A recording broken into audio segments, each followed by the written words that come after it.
Hello दोस्तों, reasoning class में एक बार फिर से आपका स्वागत है। चलिए शुरू करते हैं आज के टॉपिक को।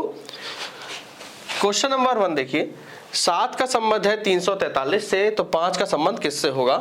तो देखिए हमें पता है 7 का क्यूब होता है 343, तो 5 का क्यूब क्या होगा? 125। तो हमारा आंसर क्या आ गया? 125। यहाँ पर क्यूब हमें याद होने जरूरी है।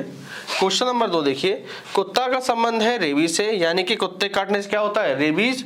तो मच्छर के काटने से क्या होगा? मलेरिया।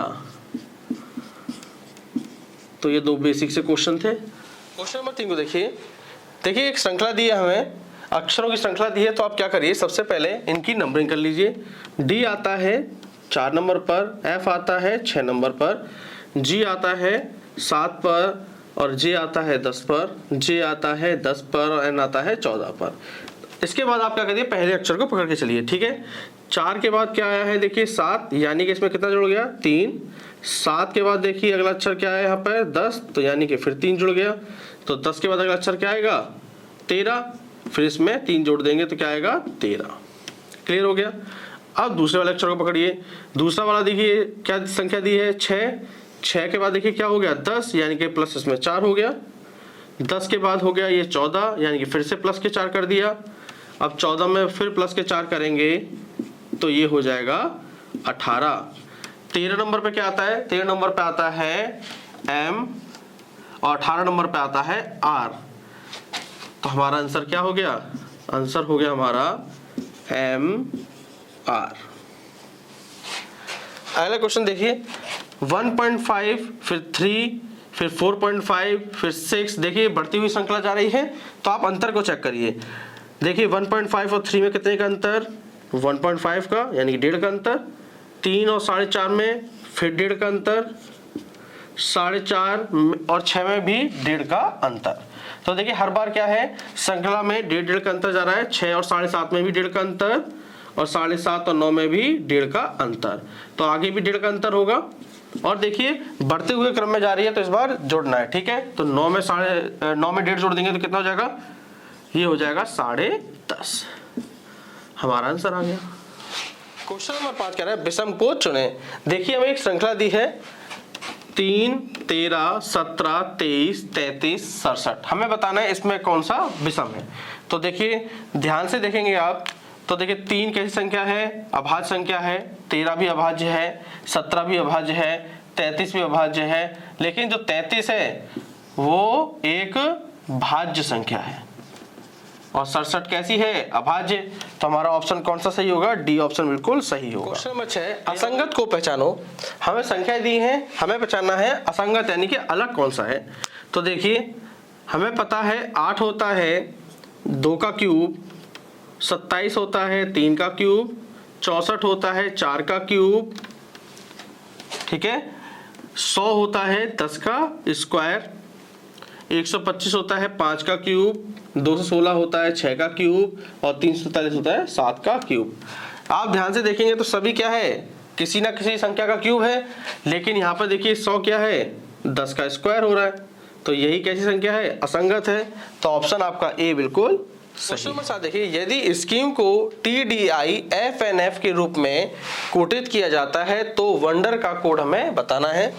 तो चलिए सॉल्व करते हैं इसको। स्कीम का कोड दिया है हमको TDI FNF। ठीक है, तो देखिए आप ध्यान से देखिए, एस के बाद देखिए अगला अक्षर क्या आता है? टी। तो देखिए टी आ गया। सी के बाद अगला अक्षर क्या आएगा? डी। एच के बाद अगला अक्षर क्या आएगा? आई। ई के बाद अगला अक्षर आएगा एफ। एम के बाद अगला अक्षर आएगा एन, और ई के बाद अगला अक्षर आएगा एफ। यानी कि क्या हो रहा है यहाँ पर? अगले अक्षर को ले लिया गया है कोड के रूप में। अब वंडर का भी करेंगे। तो डब्ल्यू के बाद अगला अक्षर क्या आएगा? एक्स आएगा, ओ के बाद पी, एन के बाद ओ, डी के बाद आएगा ई, और ई के बाद एफ, और आर के बाद एस। तो हमारा आंसर क्या हो गया? XPOEFS हमारा आंसर हो गया। क्वेश्चन नंबर 8 को देखिए, ए का कोड है 26 और बी का कोड है 25, सी का है 24 और जेड का है 1। हमें पता है अच्छे से ए आता है 1 नंबर पर, ठीक है, और बी आता है 2 नंबर पर, सी आता है 3 पर और जेड आता है 26 नंबर पर। अब देखिए, अब ये दो संख्या जो दी है 26 और 1, इनको जोड़ेंगे तो कितना होगा 27। जब दो संख्या का योग कितना हो जाए 27 हो जाए तो समझ लीजिए वो एक दूसरे के विपरीत है, ठीक है। इधर भी देखिए 25 और 2 जोड़ेंगे 27, यानी कि क्लियर हो गया। अब ये विपरीत है, 24 और 3 27, 26 और 1 27, तो हमें विपरीत संख्या को लिखना है। तो देखिए m आता है 13 पर, o आता है 15 पर, b आता है 2 पर, i आता है 9 पर, l आता है 12 पर और e आता है 5 पर। हमें विपरीत संख्या निकालनी है तो 27 में से घटाना है। तो देखिए यहाँ पर भी देखेंगे आप ध्यान से, 27 में से 1 घटाया तो 26 आया, 27 में से 2 घटाया तो 25 आया। इसी तरीके से यहाँ करेंगे। अब 27 में से 13 घटाएंगे तो क्या आएगा 14, और 27 में से 15 घटाएंगे तो 12 आएगा, 27 में से 2 घटाएंगे तो 25, 27 में से 9 घटाएंगे तो 18, 27 में से 12 घटाया तो 15, 27 में से 5 घटाया तो 22, ठीक है। तो हमारा आंसर क्या आ गया 14, 12, 25, 18, 15, 22 हमारा आंसर आ गया। क्वेश्चन को देखिए, गोपाल बिंदु x से पूर्व की ओर जाता है। देखिए क्वेश्चन साथ में पढ़ेंगे और इसे सॉल्व भी करते जाएंगे। गोपाल बिंदु x से पूर्व की ओर जाता है, बिंदु x है, यहां से वो जा रहा है पूर्व की ओर। आगे क्या कर रहा है, और 4 समकोण पर वामावर्त मुड़ता है, यानी कि 4 बार 90 डिग्री घुमाना है आपको, और वामावर्त मतलब बायां घुमाना है, ठीक है। तो यहां से 90 डिग्री हो गया एक बार, ठीक है, यहां से फिर 90 डिग्री घुमाना है, 2 बार घूम गया, फिर इसको बाएं तरफ जाना है, ये तीसरी बार हो गया, फिर ये चौथी बार हो गया, ठीक है। तो अभी वो किस दिशा आगे क्या रहा है, और प्रत्येक मोड़ के बाद सीधे चलता है, और मोड़ के बाद देखिए कहाँ जा रहा है, सीधे जा रहा है।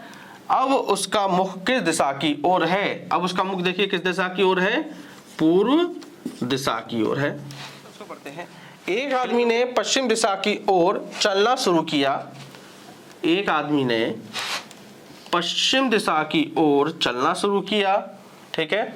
आगे तो कह रहा है कुछ दूर चलने के बाद वह दाईं मुड़ गया। दाईं किस तरफ होगा, उसका उत्तर की तरफ, दाईं मुड़ गया। अगर बाईं मुड़ता तो नीचे की तरफ जाता, ठीक है। दाईं मुड़ गया, फिर वह दाईं ओर मुड़ा। दाईं कहाँ जाएगा, इस तरफ जाएगा, पूर्व दिशा की ओर। वह दाईं ओर मुड़ा, आखिर में बाईं ओर मुड़ा। आखिर में वो बाईं ओर मुड़ेगा तो ऊपर जाएगा।